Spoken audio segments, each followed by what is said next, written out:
have in front of me something I can't ignore.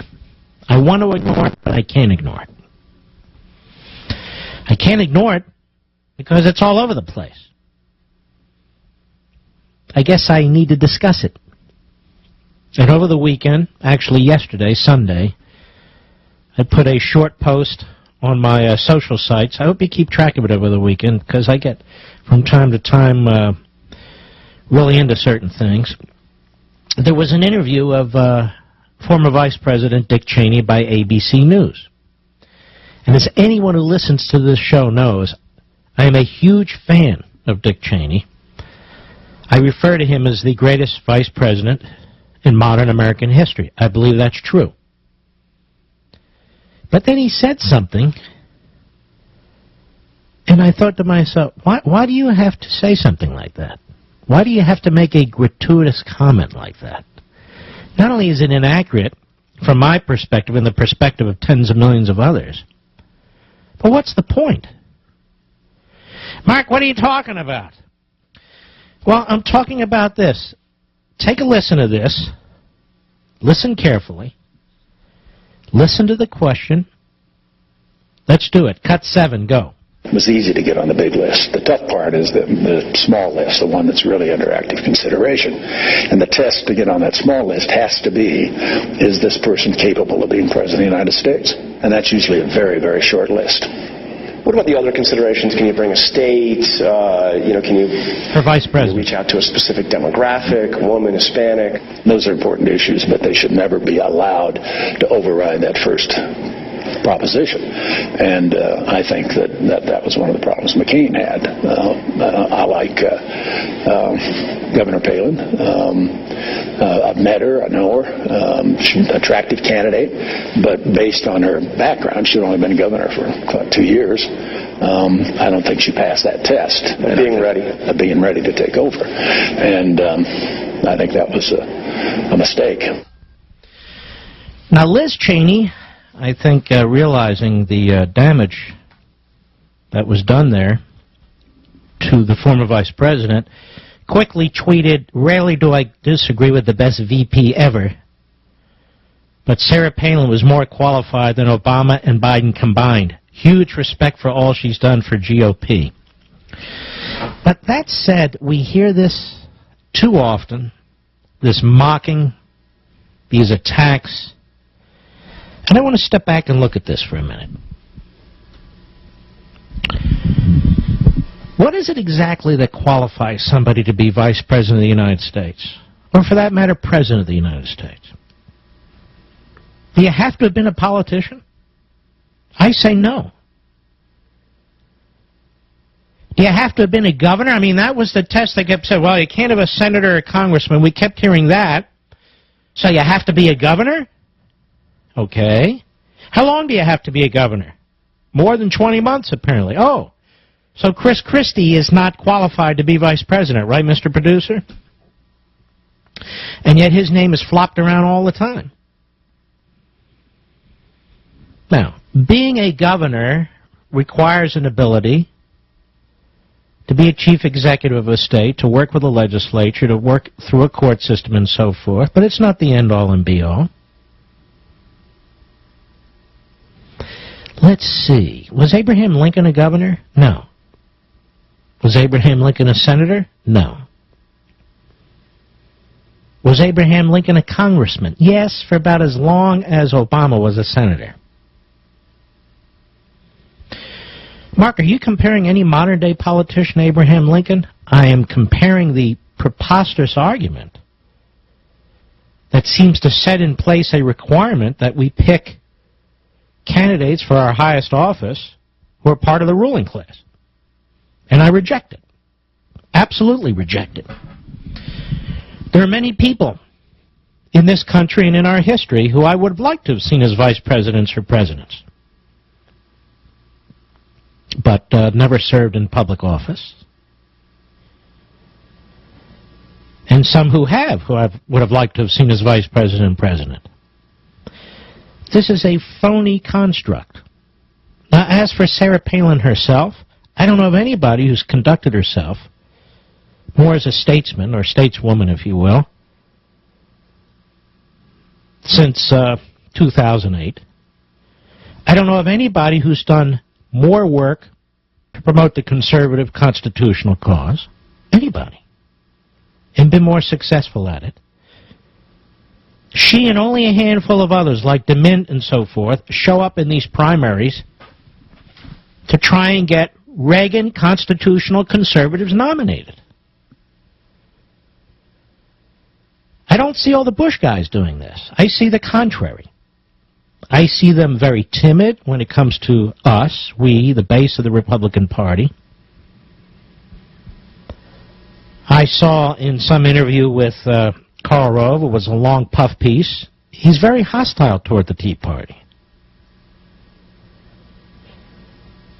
And so this troubles me. It troubles me that the Vice President said these things.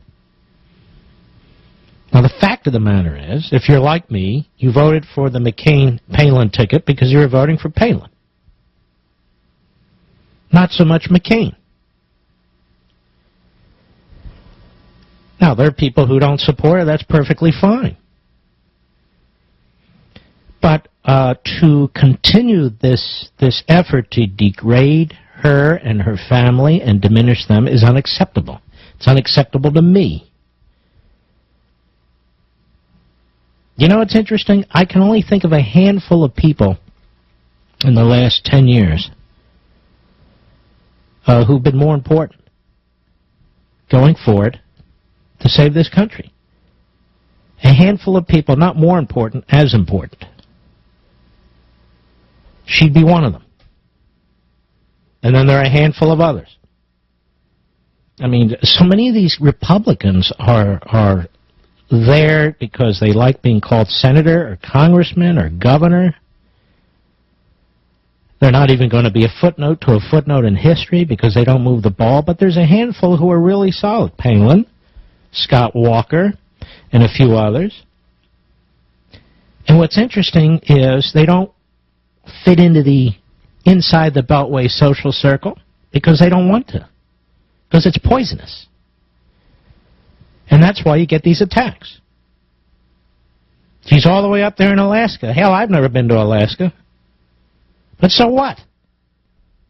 Never been to Wyoming either, where I understand the Vice President has a very nice place. So what? For that matter, I haven't been to a lot of places, but that's my problem. So I was really kind of appalled by this, because Cheney is a very solid conservative, although I'm guessing he's pushing this Portman left and right. Okay, well, who's Portman? Perfectly nice guy, very intelligent guy. I've been involved in the conservative movement 40 years. He's never been involved in the conservative movement. Has he been in fighting in some Republican primary for conservatives and Tea Party activists? I haven't seen it. John Boehner backs Portman, too. Well, that's a negative for me. Why would Boehner back Portman? I can work with him. Well, that may be a problem. I'm not against the man. I don't know the man. Isn't that interesting? Do most of you know him who aren't from Ohio? He worked in the Bush administration. We know that. He was a congressman. We know that. Recently elected to the Senate. We know that. So is he vice presidential and then hence presidential material? Why? Because of that resume? Well, maybe he is. But if he is, it's not because of the resume. It's because of who he is. Not because you can check off different boxes in the bureaucracy or public office that you've held. See, I view things a little differently. I think the political class has destroyed this country. Even the conservatives within the political class are not the constitutionalists many of us are. They talk about free markets. What do they do about it? They talk about limited government. What do they do about it? They talk about reining in the courts. What do they do about it? They talk about reining in the EPA. What do they do about it? They talk about the debt. Well, the last Republican administration went wild on spending. In my humble opinion, every bit as bad as the Nixon administration. Nothing close to Obama, but that's a whole other story, isn't it? So they attack our candidates. They attack people who are extremely effective. I mean, I can tell you something. Ted Cruz wanted Sarah Palin down there in Texas endorsing him, and she did. And every conservative taking on the Republican establishment wants her endorsing them. Every one of them. Not publications inside the Beltway, not websites with writers inside the Beltway. They want her, and they want other conservatives, and they want them from outside the Beltway endorsing them. I just hope the vice president doesn't continue this. Our focus needs to be on Obama. You know, the Republican establishment got their nominee, Romney. They got their nominee.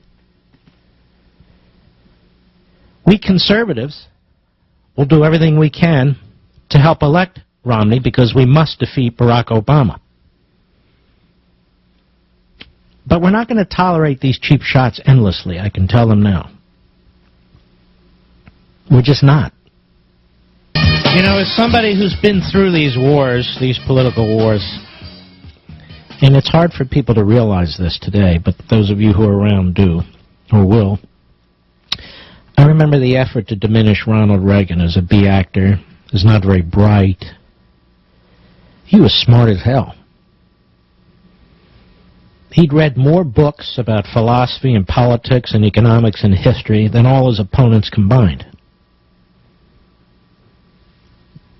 Just because he could communicate with the American people. Just because he had a very pleasant personality. But they do this to conservatives all the time. And Republicans do it to conservatives all the time. And the Democrats do it to Republicans all the time. George Bush, where'd he go, to Yale? Now, he was stupid. Gerald Ford, I think he went to Yale too. Stupid. So it doesn't even matter if you go to an Ivy League school. If you're Republican, you're stupid. Of course, if you don't go to an Ivy League school, you're stupid. But I'm amazed. I heard one commentator today say, well, Cheney's only saying what all of us already know, but he has the guts to say, all of us already know what? And the guy who said this, does he represent somebody other than himself? I mean, what the hell has he accomplished, I thought to myself. Damn little. You want to take a look at that movie Steve Bannon did about Palin. Not because I'm in it, in spite of the fact that I'm in it. And only briefly. Rather than all the efforts to characterize her governorship and so forth. But anyway, look, I'm not a special pleader here. I'm just disgusted by it. When I heard it, I was absolutely floored. I said, what? My favorite vice president? Why would you say something like that? And I still don't know why he said it. Why, is Romney considering Palin for vice president? I mean, I'll tell you what. I'd take Palin over Colin Powell. I don't care how many government positions he's had. I don't trust that guy philosophically, period. Palin's 100 times smarter than Biden. Biden's an idiot. And there's a guy that's been in government his whole life. Wow, he's qualified. Really? And Obama? Oh, Carter, he was qualified 4 years as a governor. Now, these are not the tests. These are not the proper tests. Proper test is you take the measure of a person. And given the events and the times, whether that person is capable of being a great leader, that person has a vision. That's what you do.